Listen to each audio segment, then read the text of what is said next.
Hola amigos, bienvenidos a Hobby y Pasión. En el programa de hoy terminaremos de ver la interesantísima visita que realizamos al Museo Histórico Militar de Sevilla. Para el miniaturista es pues una maravilla. Oh, además de verdad, Sevilla. Esta es la Sevilla del siglo XIII, la Sevilla que se encontraron los ejércitos cristianos que comandaba el rey Fernando III cuando vienen a conquistar la capital del Imperio Almohade en Europa. El Imperio Almohade era un imperio de origen norteafricano, pero tenía una capital en Europa, que era la ciudad de Sevilla. Entonces ellos la llamaban Isbililla. Y esta maqueta representa de una forma un poquito naif y encantadora, pero bastante ajustada a la realidad, conforme a las investigaciones históricas y arqueológicas, de cuál era la realidad de la ciudad a mediados del siglo XIII.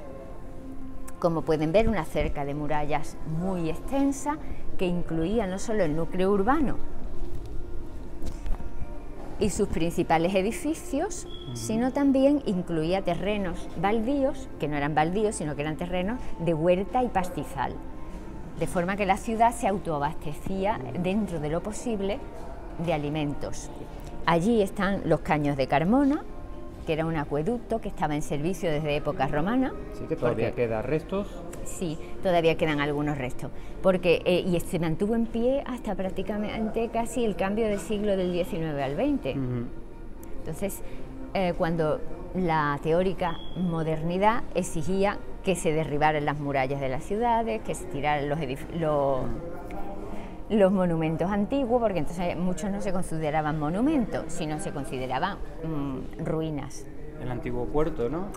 Sí, lo que vemos aquí, ¿no? El Arenal en su estado original, y eso que parecen tres naves con cubiertas de teja, eran las atarazanas. Ajá, sí, que era donde en realidad estaba la construcción naval. Sí. ¿Y el origen del puente de El puente de Barcas? Barcas, sí, allí está el puente de Barcas, ¿lo ven? Y aquello es el castillo, que después se llamó Castillo de San Jorge, pero era el castillo que había en Triana, defendiendo la zona donde se instalaba el puente de Barcas, que comunicaba la ciudad con el Aljarafe.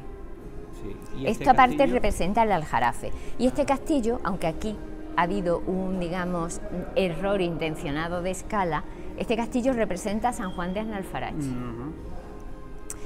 Lo que pasa es que a escala real, San Juan de Aznalfarache pues quedaría como estaría más retirado, sí. Entonces, para poder meterlo dentro de unas dimensiones que ya son de por sí son muy grandes, pues hubo que hacer una reducción de escala intencionada. Aquí vemos los barcos que representan el momento en que el almirante Bonifaz mete la escuadra castellana por el Guadalquivir arriba para intentar precisamente romper el puente de Barcas y culminar el cerco de la ciudad. Porque si se fijan, estas tiendecitas que ven como pabellones, que ven de vez en cuando, representan los puntos donde acampaban las tropas cristianas. Cada una tiene los colores heráldicos de o bien la orden de caballería o bien la mesnada nobiliar o el ejército real que acampaba en ese punto alrededor de la ciudad, y ellos fueron cercando la ciudad. Lo que pasa es que el río ya no les permitía culminar el cerco y era por donde la ciudad se seguía abasteciendo. En el sitio lo que interesaba era que la ciudad se quedara desabastecida para que los propios habitantes forzaran a las autoridades a rendirse. Y entonces eso se consiguió pues con, digamos, el ataque, entre comillas, fluvio-marítimo que organizó el almirante Bonifaz, así trayendo a la armada desde el Cantábrico hasta Sanlúcar de Barrameda y subiendo por el río. ¿Y estas son las antiguas huertas que estaban dentro? Estas son las antiguas huertas que había dentro de la ciudad. Las huertas que todavía conservan algunos nombres, algunas zonas de la ciudad. Exactamente. Y aunque las que se conservan hoy en día, los nombres son casi todos de huertas que había en el siglo XIX y principios del XX, sí. Pero que se seguían manteniendo como tierra de huerta, eso sí. Esto que ven aquí, que parece como un pequeño lago rodeado de palmeras, bueno, pues esto en realidad es lo que hoy en día conocemos como la Alameda de Hércules. En principio era los restos, vamos, ya en la Edad Media, en esta época, a mediados del siglo XIII, eran los restos que quedaban de un antiguo brazo del Guadalquivir, porque el Guadalquivir, a la altura donde hoy se sitúa Sevilla, se dividía en varios brazos antes de desembocar en lo que era el mar. Entonces, de esos antiguos brazos del río quedaban varios que con el tiempo se fueron desecando, pero todavía en el siglo XIII eran lagunas estacionales. Y esas lagunas, pues una de ellas, la más grande, la que duró más tiempo, que para desecarla se plantó de álamos y por eso el nombre de la Alameda. Esta otra maqueta es un original del siglo XVIII y se construye para representar a escala lo que era la Real Fábrica de Artillería. Es lo que queda de este inmenso edificio, se mantiene aún todavía en lo que es la avenida Eduardo Dato. Sí. Pues ahí está lo que queda de esta maravilla. Fue uno de los edificios que, igual que por ejemplo la Real Fábrica de Tabacos o la Real Maestranza de Artillería, se construyen en la Sevilla del siglo XVIII. En esa época Sevilla era una de las ciudades industriales más importantes de Europa.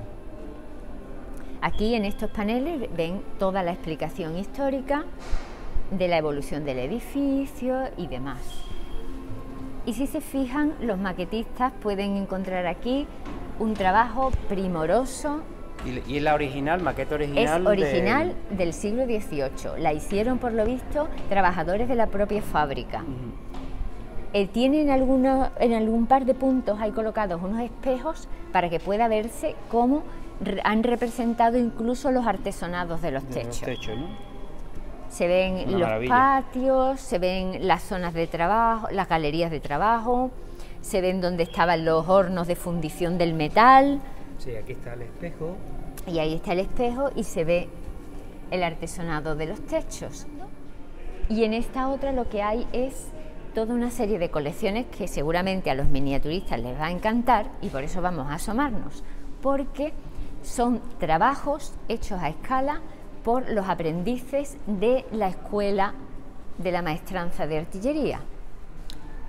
Esto hay que decir que aquí fuimos pioneros en cuanto a lo que es la formación profesional, porque la escuela de aprendices se fundó precisamente para que hubiera personal cualificado para trabajar en la fabricación de armamento. Esto es una colección de un particular que donó una serie de piezas de artillería de diversas épocas. Algunas faltan porque están prestadas para una exposición, pero están puestas aquí porque es todo a escala, porque aquí vemos las que sí están hechas por el personal, los alumnos de la fábrica de cañones.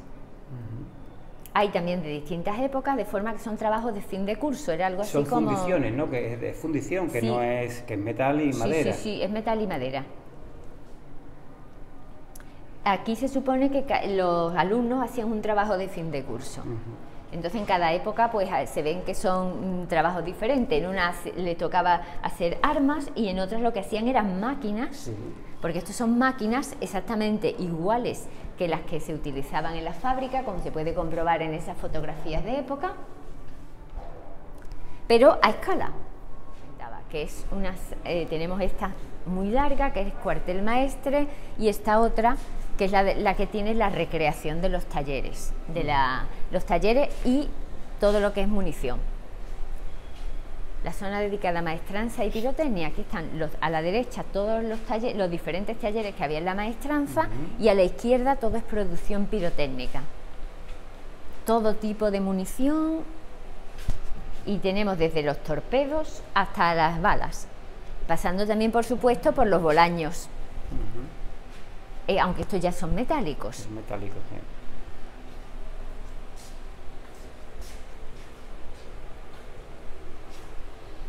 También hay minas, hay espoletas para distintos tipos de proyectiles, distintos tipos de torpedos.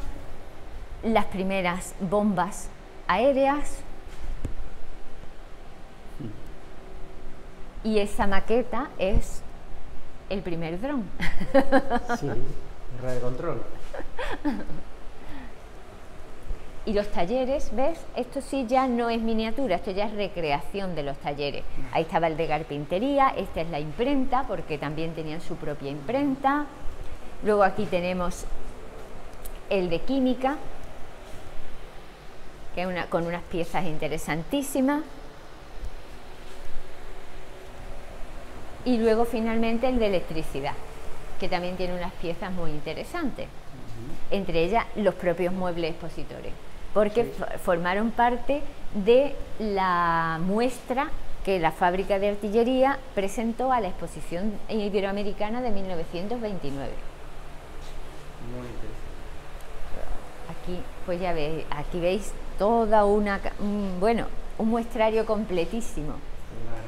De proyectiles, granadas, todas de diversas épocas. Estas son las de la Primera Guerra Mundial, las que tienen el mango de madera, las otras son ya de la Segunda. Esta zona de aquí, primero sanidad militar, estas son la zona de los cuerpos y las armas. Tenemos sanidad militar y ahora toda la zona de ingenieros. Hay unas piezas excelentes, una de ellas es esta, la máquina Enigma. Ah, sí, correcto, Esta es un ejemplar auténtico de la famosa máquina Enigma que tanto dio que hablar. Sí.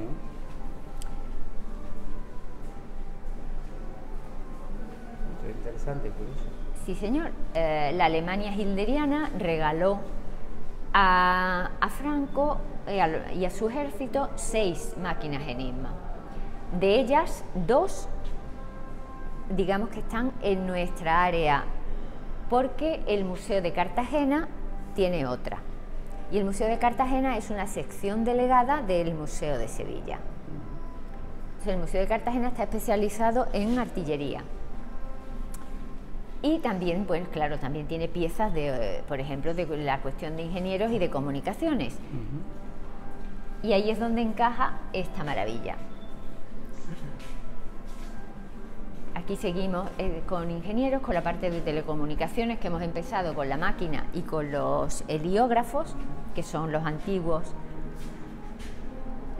medios de comunicación de principios del siglo XX, y luego ya vemos todo lo que a lo largo del siglo XX fueron progresando las telecomunicaciones. Otro ejemplo de obra de arte inserta en una de las colecciones del museo. Aquí tenemos la colección de caballería, el arma de caballería. Hemos pasado del arma de ingeniero y el cuerpo de sanidad al arma de caballería. Vemos otra montura que también está equipada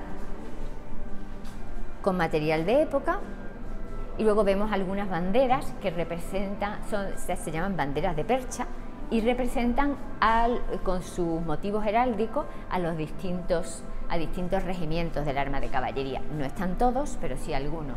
Los reposteros representan al origen medieval de la caballería española, las 4 grandes órdenes de caballería. Montesa, Santiago, Calatrava y Alcántara. Luego, otro cuerpo muy interesante y que la gente no suele vincular con las Fuerzas Armadas es el de ferrocarriles. Y aquí tenemos también una serie de recuerdos de lo que fue la agrupación de movilización y prácticas en ferrocarriles, que estuvo destinada en Sevilla muchísimos años. Se ha creado un ferrocarril se ha recreado un vagón de ferrocarril. Ellos lo tenían en su momento en la unidad y lo utilizaban como cafetería. Cuando la unidad se disuelve, pues se trajo al museo. Claro, precioso. Y se adaptó. Sí, está muy bonito. Se decoró también con equipaje de la época, se buscaron asientos, en fin. Y luego por aquí, pues todos estos son recuerdos del batallón. Los días 6, 7 y 8 de septiembre se celebrará en Córdoba su segundo concurso de modelismo. En la dirección de correo electrónico que aquí os indico podéis contactar conmigo. Suscríbete y anima a tus amigos a que lo hagan. Muchas gracias y hasta el próximo programa.